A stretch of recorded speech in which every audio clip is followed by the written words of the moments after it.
18절에서 14절에서 18절 말씀입니다. 여호수아 24장 14절에서 18절 말씀. 교회 소식 말씀드리겠습니다. 우리 교회 이전을 위해서 계속 기도해 주시기 바랍니다. 특별히 우리 한 마음과 한 뜻으로 가지고 나아갈 수 있도록 기도해 주시고요. 교회 김장이 있습니다. 우리 12월 7일 날 토요일 날 오전 9시 30분 3층 식당에서 김장이 있으니까요. 우리 기억해 주셔서 많이 참여해 주시기 바랍니다. 여호수아 24장 14절에서 18절 말씀 한 절씩 서로 교독하겠습니다. 14절 말씀 먼저 읽겠습니다. 그러므로 이제는 여호와를 경외하며 온전함과 진실함으로 그를 섬기라. 너희 조상들이 강 저쪽과 애굽에서 섬기던 신들을 치워버리고 여호와만 섬기라. 만 여호와를 섬기는 것이 너에게 좋지 않게 보이거든 너희 조상들이 강 저쪽에서 섬기던 신들이든지 또한 너희가 거주하는 땅에 있는 아모리 족속의 신들이든지 너희가 섬길 자를 오늘 택하라. 오직 나와 내 집은 여호와를 섬기겠노라 하니 백성이 대답하여 이르되 우리가 결단코 여호와를 버리고 다른 신들을 섬기기를 하지 아니하오리니 하나님 여호와께서 친히 우리와 우리 조상들을 인도하여 애굽 땅 종되었던 집에서 올라오게 하시고 우리 목전에서 큰 이적들을 행하시고 우리가 행한 모든 길과 우리가 지나온 모든 백성들 중에서 우리를 보호하셨으며 함께 읽겠습니다. 여호와께서 또 모든 백성들과 이 땅에 거주하던 아모리 족속을 우리 앞에서 쫓아내셨으므로 그러므로 우리도 여호와를 섬기리니 그는 우리 하나님이십니다 하리라. 아멘. 우리 옆에 분과 인사 나누겠습니다. 추운데 잘 나오셨습니다.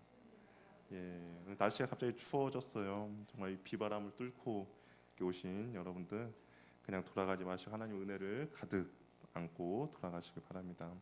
여호수아 이제 24장입니다. 이제 마지막이에요. 1장부터 시작했는데 오늘도 24장이고 이제 여호수아 끝나면 과연 무엇을 할까 하다가 이제 사사기를 또 나누려고 합니다. 그래서 여호수아가 약간 긍정으로 끝나거든요. 과연 그렇다면 그 긍정이 과연 계속 이어지는가를 계속해서 말씀을 한번 나누려고 합니다. 여호수아가 저번 주에 이제 리더들만 모아놓고 1차 고별 설교를 했는데요. 오늘 24장은 온 백성들을 모아놓고 2차 고별 설교를 합니다. 근데 이 사람들이 모인 장소가 성경에서 뭐라고 1절에 돼 있냐? 세겜이라고 돼 있어요. 우리 특별히 여호수아에서는 이 지명이 되게 중요한 삶의 전환점마다 이 지명이 등장하는데요. 여호수아에서 먼저 중요한 지명이 길갈이라는 지명이 등장합니다. 아시죠? 거기서 뭐 할례도 받고 그다음에 우리의 수치가 애굽의 수치가 물러났다라고 한 곳이 바로 이 길갈인데요. 이 길갈은 이스라엘 백성들이 약속의 땅 가나안 땅에 들어와서 처음 정착한 곳이 바로 길갈입니다. 요단강을 건너고 나서 12개의 돌을 가지고 기념탑을 쌓고 할례 예식을 행해서 하나님의 백성의 그 정체성을 다시 한번 회복시키고 정립한 장소가 길갈이죠. 그래서 이 길갈은 하나님의 은혜가 우리를 이곳까지 이끌어 오겠다라고 고백한 장소입니다. 그리고 하나님의 그 약속이 신실하게 이루어졌음을 이제 보여주는 그런 장소인 것이죠.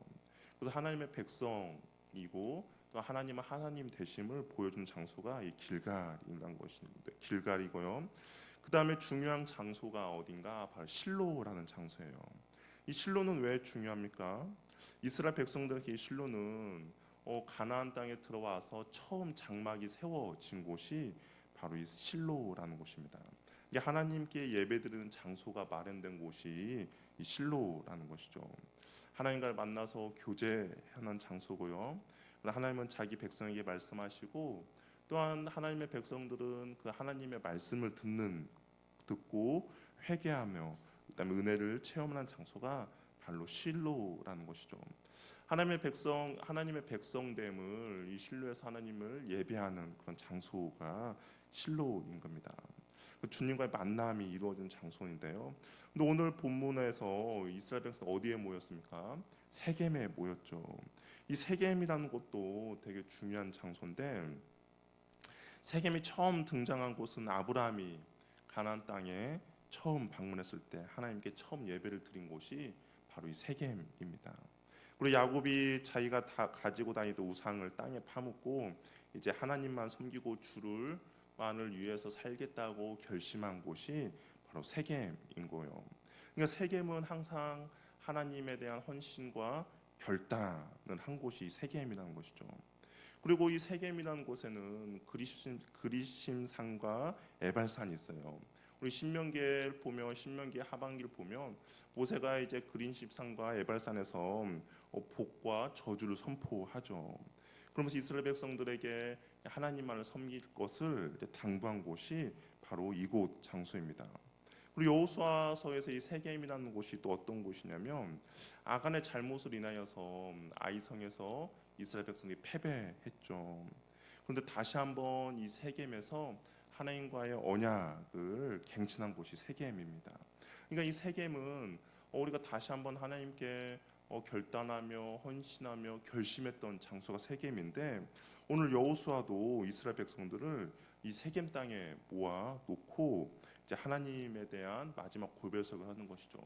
근데 우리가 그냥 쭉 뒤에도 살펴보면 알겠지만 이곳에서 이스라엘 백성들이 하나님만을 섬기겠다, 하나님만을 따르겠다라고 그냥 결심하며 헌신하는 곳이 바로 이 세겜이라는 것을 우리가 알게 됩니다.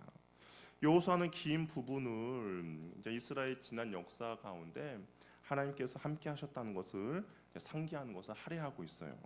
그래서 이스라엘 역사 안에서 이 하나님이라는 단어가 빠질 수가 없죠.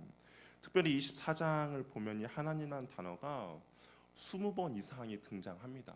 그러니까 마지막 역사를 이야기하면서 쭉 이스라엘 백성의 역사를 이야기하면서 그 주체가 누구였느냐? 바로 하나님임을 이야기하는 것이죠. 특별히 우리가 읽지는 않았지만 1절에서 13절까지를 보면 3절부터 쭉 보면 내가라는 단어들이 등장해요. 3절에 내가, 5절에도 내가, 6절에도 내가, 그다음에 7절에도 내가라는 단어가 등장합니다. 이 내가라는 단어가 여호수아가 내가라고 이야기하는 것이 아니라 하나님이 이스라엘 백성들에게 하는 그런 호칭, 그런 이야기입니다. 그러니까 하나님께서 내가 너희를 인도해냈다, 내가 너희를 모세와 아론을 보냈다, 내가 너희의 조상을 애굽에서 인도해냈다라고 이야기하고 있는 거죠. 그러니까 이스라엘 역사 가운데서 이 하나님이라는 단어를 빼고는 하나님을 제외하고는 그 역사를 이야기할 수 없다라고 이야기를 하고 있습니다. 이스라엘 민족의 역사, 그들 한 사람 한 사람의 인생에서 정말 하나님을 벗어나서는 아무것도 할 수 없다라는 것을 여호수아가 이야기를 하고 있는 것이죠. 그러면서 여호수아는 이제 이렇게 이야기해요. 무엇을 이야기하느냐? 하나님의 선택하심을 기억하라라고 이야기를 합니다. 하나님 이스라엘 너희 역사 가운데 하나님을 기억해야 하는데 그런데 그 하나님 어떤 것을 기억해야 하느냐? 하나님이 너희를 선택한 것을 기억하라고 합니다. 하나님이 이스라엘 백성들을 택하셨어요. 이스라엘 백성이 잘나서 택한 것이 아니죠. 아무 대가 없이 택해 주었습니다. 그러면서 누구를 이야기해요? 3절에 보니까 2절부터 아브라함을 이야기하죠. 아브라함을 우리가 아는 것처럼 지금은 믿음의 조상이라고 이야기를 하는데 이 여호수아가 2절에 아브라함을 뭐라고 이야기합니까? 옛적에 너희 조상들 곧 아브라함의 아버지 나홀의 아버지 데라가 강 저쪽에서 거주하여 다른 신들을 섬겼으나 너희들의 조상 아브라함 지금은 믿음의 조상이지만 그 믿음의 조상이 되기 전에 아브라함은 우상을 섬겼던 사람이야. 우상을 만들면서 우상으로 밥을 벌어먹고 살았던 사람이야 라고 이야기합니다. 별거 아니죠. 그냥 그저 그렇게 살아가다가 그의 인생이 우상을 섬기다가 죽을 수밖에 없는 그런 인생이었습니다. 그런데 하나님께서 그 아브라함을 택해 주셨다라는 거죠. 그리고 하나님의 자녀, 하나님의 백성을 삼아 주셨다라는 겁니다. 우리의 인생도 마찬가지 아닙니까? 우리의 인생을 에베소서에서는 뭐라고 이야기합니까? 세상 풍조를 따르던 사람들이었다고 이야기해요. 정욕과 욕심을 따라가는 인생들이었다라고 이야기합니다. 이게 보잘것없는 인생들이었음에도 불구하고 하나님의 그 은혜의 부르심으로 인하여서 하나님의 자녀 되었다라고 이야기를 하고 있는 것이죠. 여호수아가 이스라엘 백성들에게 그것을 기억하라는 거예요. 하나님이 너희들을 택하여 주심을 반드시 기억하라고 이야기합니다. 아무것도 없고 보잘것도 없고 정말 세상에서 우상과 그런 것들과 살아갈 수밖에 없는 인생이었는데 하나님이 너희들 택하여 주셔서 지금 이곳까지 불러주셨어라는 것을 기억하는 것이죠. 또한 두 번째, 여호수아가 무엇을 이야기하냐, 하나님의 인도하심을 기억하라는 겁니다. 우리 5절 말씀 우리 한번 읽어보도록 할게요. 한번 읽어볼게요. 시작.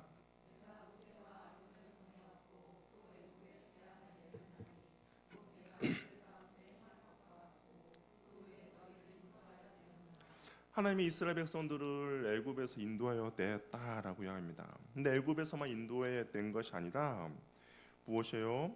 그들을 홍해를 가르고 바다 한가운데로도 인도하셨죠. 물과 양식이 없는 척박한 광야에서도 인도해 주셨습니다. 인생의 모든 역사가 그냥 흘러가는 것처럼 보이지만 여호수아가 무엇을 얘기하냐? 하나님의 계획하심과 하나님의 분명한 섭리 가운데 너희들을 인도해 주시고 보호해 주시고 역사해 주셨다라고 이야기를 하고 있습니다. 하나님의 계획 가운데 너희들의 인생이 다 이루어 갖졌다라고 이야기를 하고 있는 것이죠. 그렇다면 왜 하나님께서는 이스라엘 백성들을 왜 광야로 인도해 주셨습니까? 오늘 본문에서 나오지 않지만 우리가 신명기 우리 8장을 한번 볼게요. 신명기 8장 2절 3절 말씀으로 한번 보도록 하겠습니다. 자막이 준비가 안 돼 있어요. 성경을 펼쳐서 읽어야 합니다. 신명기 8장 2절 3절 말씀 우리 같이 읽어보도록 할게요. 과연 왜 광야로 하나님께서는 인도해 주셨는가? 무의미한 것은 없다라는 겁니다. 한번 읽어볼게요. 신명기 8장 2절 3절 말씀 읽어보겠습니다. 시작. 네 하나님 여호와께서 이 40년 동안에 내게 광야길을 거역하신 것을 기억하라. 이는 너를 낮추시며 너를 시험하사 네 마음이 어떠한지 그 명령을 지키는지 지키지 않는지 알려 하심이라. 너를 낮추시며 너를 줄이게 하시며 또 너도 알지 못하며 네 조상들도 알지 못하던 만나를 내게 먹이신 내 여호와의 입에서 나오는 모든 말씀으로 사는 줄을 내게 알게 하려 하심이라. 하나님께서 광야를 거쳐서 그들 인도해 준 이유는 하나님은 어떤 분이신지, 그리고 사람이 무엇으로 살게 하는지, 그리고 너희들을 겸손케 하고 너희들을 낮추기 위함이라고 이야기를 하고 있습니다. 여러 가지 상황과 환경 가운데 하나님의 인도하심, 하나님의 일하심을 경험케 하시는 것이죠. 그래서 하나님의 그 신실하심, 선하심을 맛보아 알게 하시는 겁니다. 그것이 하나님의 바로 계획이라는 것이죠. 우리도 하나님의 인도하심을 경험하면 하나님의 살아계심과 하나님의 일하심과 하나님의 신실하심을 믿고 신뢰하게 되는 것이죠. 그래서 그 하나님의 인도하심을 기억하라라는 겁니다. 우리가 이 땅을 살아가면서 우연히 되는 것은 아니다라는 거죠. 내가 이곳에 있는 거, 아니면 내가 어떤 힘든 거, 어려움을 겪는 거, 아니면 내가 왜 이곳에 갔는가, 그런 모든 내 위 사람을 만났는가, 그런 것들이 그냥 우연찮게 어떻게 벌어진 것이 아니라 하나님의 인도하심 가운데 일어난 사건이고 하나님의 계획하심 가운데 일어난 일이다라는 것이죠. 그리고 세 번째는 여호수아가 하나님의 축복하심을 기억하라고 이야기해요. 하나님께서는 이스라엘 백성들을 축복해 주셨습니다. 이스라엘 백성들을 모든 적들의 공격으로부터 보호해 주셨죠. 굶어 죽을 수밖에 없는 인생임에도 불구하고 하나님께서 공급해 주시는 식량으로 살아가게 하셨습니다. 오갈 데 없는 처량한 신세들임에도 불구하고 하나님의 허락하신 약속의 땅 가나안 땅에 정착되었어요.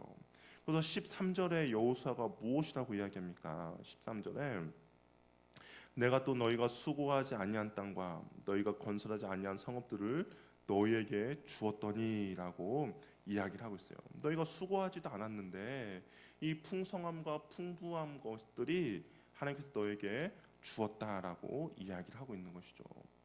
이렇게 여호수아가 백성들을 모아놓고 이렇게 말하는 이유가 무엇입니까? 하나님의 은혜를 기억하며 하나님만을 섬기라라고 이야기를 하기 때문인 것이죠. 우리가 하나님께서 나에게 베풀어 주신 그 은혜를 기억해야만이 은혜에 합당한 태도와 모습을 보이게 된다라는 것이죠. 우리가 하나님의 은혜를 모르면 하나님을 온전히 섬길 수가 없습니다. 억지로 신앙생활 할 수도 있죠. 정말 하기 싫은데 뭐 주변의 시선 때문에 아니면 뭐 주변의 어떤 권유 때문에 할 수 있습니다. 그러나 억지로 신앙생활을 한다는 것은 어느 정도까지는 할 수 있어요. 그러나 그 이상 헌신과 수고는 넘어서지 못하는 것이죠. 왜냐?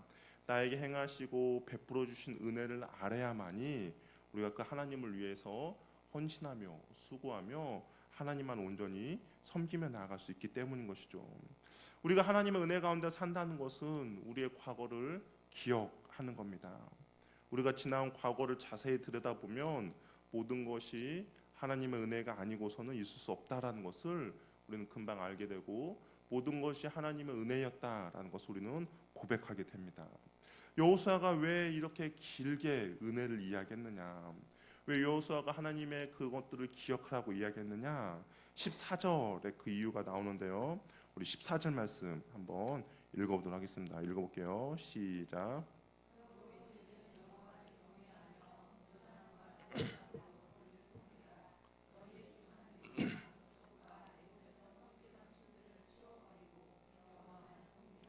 무엇이라 이야기하면 14절에 그러므로 이제는 이라고 이야기해요. 그러니까 앞에서 이 하나님의 은혜를 기억하고, 하나님께서 너희들을 택해 주신 걸 기억하고, 인도해 주신 걸 기억하고, 축복해 주신 걸 기억하라는 거죠. 그러므로 이제는 무슨 말입니까? 그동안 베푸셨던 하나님 은혜에 합당하게 너희들이 이제 응답하라라는 것이죠. 어떻게 보면 우리가 하나님의 은혜를 기억하는 사람이 어떻게 하나님 앞에 합당하게 반응합니까? 하나님을 경외하며 온전함과 진실함으로 섬기라라는 것입니다. 다른 것에 마음을 빼앗기지 말라라는 거예요.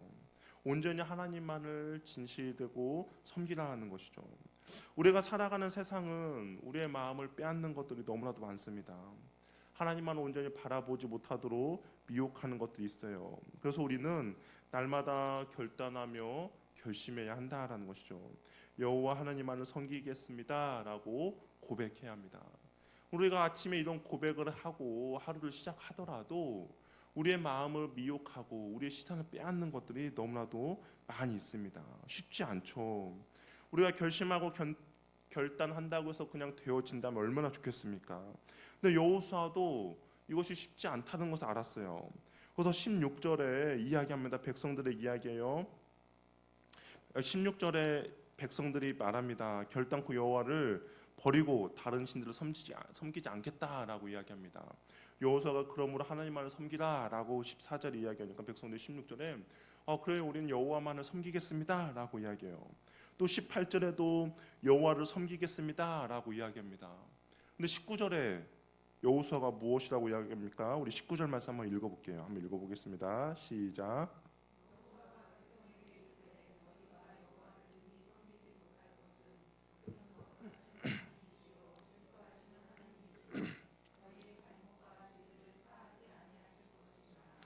이스라엘 백성들이 섬기겠습니다. 우리는 섬길 겁니다라고 이야기했는데 여호수아가 그의 대답은 어떻게 보면 그들의 그 결단과 결심에 초를 치고 있어요. 쉽지 않다라는 거예요. 너희들은 하나님 온전히 섬기지 못한다라는 겁니다. 하나님만 온전히 섬기는 것이 쉬운 일이 아니다라고 이야기해요. 여호와 하나님을 따르겠다고 맹세했다가 그 약속을 지키지 못하면 오히려 하나님의 심판과 저주를 받을 것이라고 경고합니다. 이 19절 20절을 제가 세번역 성경으로 한번 읽어보면 이렇게 이야기해요. 그분은 거룩하신 하나님이시며 질투하시는 하나님이시기 때문에 당신들의 허물과 죄를 용서하지 않을 것입니다. 만일 당신들이 주님을 저버리고 이방신들을 섬기면 그는 당신들에게 대항하여 돌아서서 재앙을 내리시고 당신들에게 좋게 대하신 뒤에라도 당신들을 멸망시키고 말 것입니다. 하나님만을 섬기겠다고 너희들이 결심했는데, 근데 그것이 만약에 변하게 된다면, 하나님만 온전히 섬기지 못한다면 오히려 그것이 너희들에게 해가 될 것이라고 이야기를 하고 있는 것이죠. 하나님을 결심하고 하나님을 따르기라고 결심한 거, 너희들에게 필요한 것은 충성인데, 하나님께 충성하고 맹세를 하면서 그것을 온전히 지켜야 나가는데, 만약에 그것을 쉽게 지키지 않는다면 오히려 하나님의 심판이 있기 때문에 쉽지 않을 것이다라고 이야기합니다. 이렇게 이야기하는 것은 왜 이렇게 이야기합니까? 하나님을 섬길 것을 결심하는 일은 적당히 믿는 거, 그냥 섬기다가 어느 순간 대충 얼버무리는 것이 아니기 때문이다라고 이야기를 하고 있는 것이죠. 하나님이 우리에게 최선을 다한 것처럼 우리도 주님을 향해 충성을 다해서 섬겨야 한다라는 겁니다. 그러자 이스라엘 백성들이 두 번째 결단을 해요. 21절에 뭐라고 이야기합니까? 아닙니다. 우리가 여호와만을 섬기겠다라고 결단합니다. 그랬더니 또 여호수아가 정말이지 너희들 분명히 약속했다 그러면서 무엇이라고 해요? 마음을 온전히 하나님만을 향하라라고 이야기합니다. 두 번째 그런 경고를 줬어요. 너희들이 하나님을 섬기겠다고 이야기했지만 하나님을 섬기지 않으면 하나님이 그런 재앙을 내릴 거야라고 했는데 이스라엘 백성들이 그럼에도 불구하고 우리는 하나님을 섬기겠습니다라고 이야기하니까 여호수아가 정말 그렇다면 너희들은 온전히 하나님만을 바라봐라라고 이야기합니다. 그러자 백성들이 무엇이라고 이야기합니까? 우리 24절 말씀 우리 같이 한번 읽어보도록 하겠습니다. 24절 읽어보겠습니다. 시작.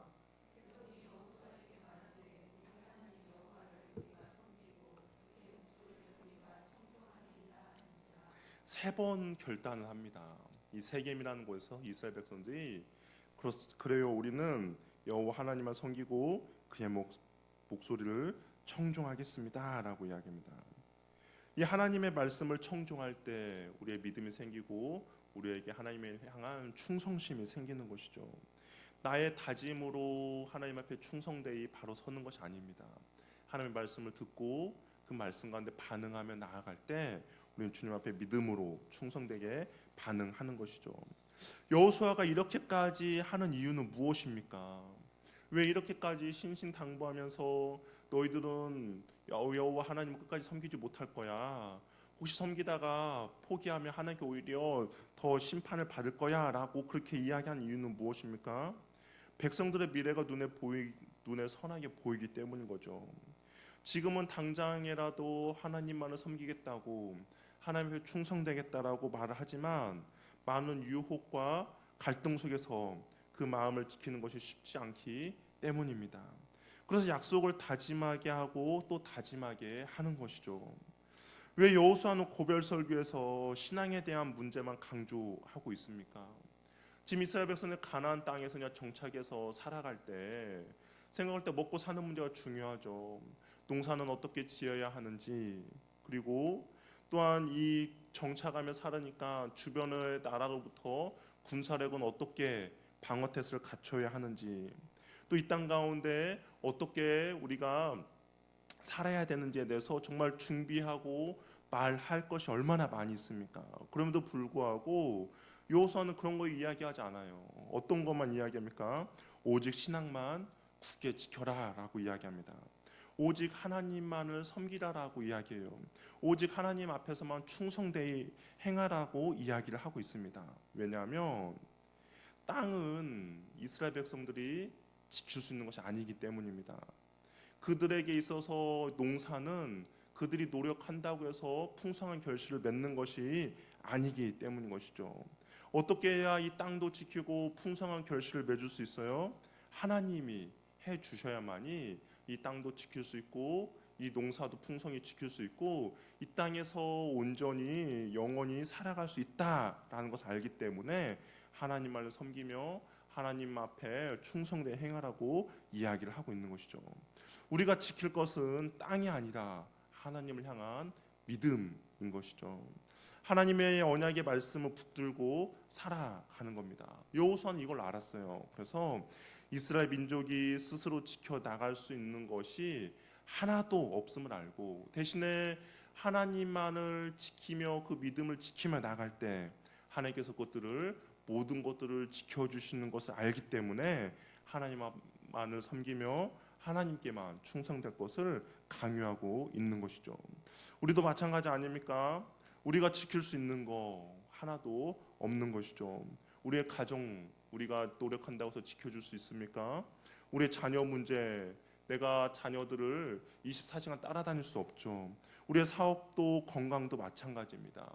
내가 지킨다고 해서 지켜지는 것이 아니죠. 하나님이 지켜주실 때 지켜지는 겁니다. 이거에 대한 믿음이 분명해야 우리가 세상을 살아가면서 다른 거에 마음을 빼앗기지 않고 하나님만을 바라보며 하나님만을 섬기며 살아갈 수가 있는 것이죠. 어떤 사람은 돈이 나를 지켜줄 것 같아서 돈을 쫓고 평생을 살아갑니다. 돈을 얻고자 평생 모든 수고와 애씀을 하는 거예요. 어떤 사람은 명예와 권력이 그다음 건강이 나를 지켜줄 것이다 생각해서 그런 것이 삶의 우선순위를 두고 그런 것을 쫓으며 살아갑니다. 이런 것들에 한평생 그렇게 살다 보면 결국은 이런 거에 종로로 타며 사는 인생이 되어 버리는 것이죠. 내가 처음에는 이것을 내가 조정할 수 있고 내가 마음대로 할 수 있다고 생각하지만 그러나 결국 그런 것을 쫓으며 나아갈 때 우리는 결국 그런 거에 종노릇이 되어버린 인생이 된다라는 것이죠. 그러나 이런 것들은 우리를 지켜주지 못한다는 것이죠. 하나님만이 우리를 지켜주시고 보호해 주실 수 있는 분이다라는 겁니다. 하나님은 우리를 이런 종노릇에서 놓아 주시려고 우리를 구원해 주셨고 우리를 자녀 삼아 주신 것이죠. 먹는 것, 입는 것, 마시는 것 하나님께서는 염려하지 말고 먼저 그의 나라와 그의 의를 구하라고 말씀하셨습니다. 수고하고 무거운 짐진 자들이 다 내게 오라고 말씀하셨죠. 우리가 세상을 살아가는 방식은 하나님의 말씀대로 살아가는 겁니다. 하나님께서 먹는 것, 입는 것 염려하지 말고 먼저 그의 나라와 그의 의를 구하라고 말씀하셨다면 우리는 그 말씀의 방식대로 살아가는 거예요. 지금 내가 힘들고 어렵고 수고하고 무거운 짐을 지고 있다면 내가 이것을 어떻게 극복할까? 나의 힘과 나의 노력으로 하는 것이 아니라 하나님께 나아가는 겁니다. 그러면 내가 말씀대로 반응하며 나아가면 하나님께서는 그 하신 말씀대로 하나님께서는 일하신다라는 것이죠. 그래서 여호수아가 이스라엘 백성들에게 그렇게 당부하는 거예요. 하나님을 섬기며 하나님 앞에 충성되이 믿음으로 하나님을 따르고 하나님만을 바라보라고 이야기를 하고 있는 겁니다. 그의 인생에 있어서 마지막 고별 설교 가장 중요하기 때문에 그것을 이스라엘 백성들에게 이야기를 하고 있는 것입니다. 여호수아가 이스라엘 백성들에게 당부한 결과 성경에서 무엇이라고 이야기합니까? 우리 31절 말씀 한번 읽어보도록 하겠습니다. 31절 읽어볼게요. 시작.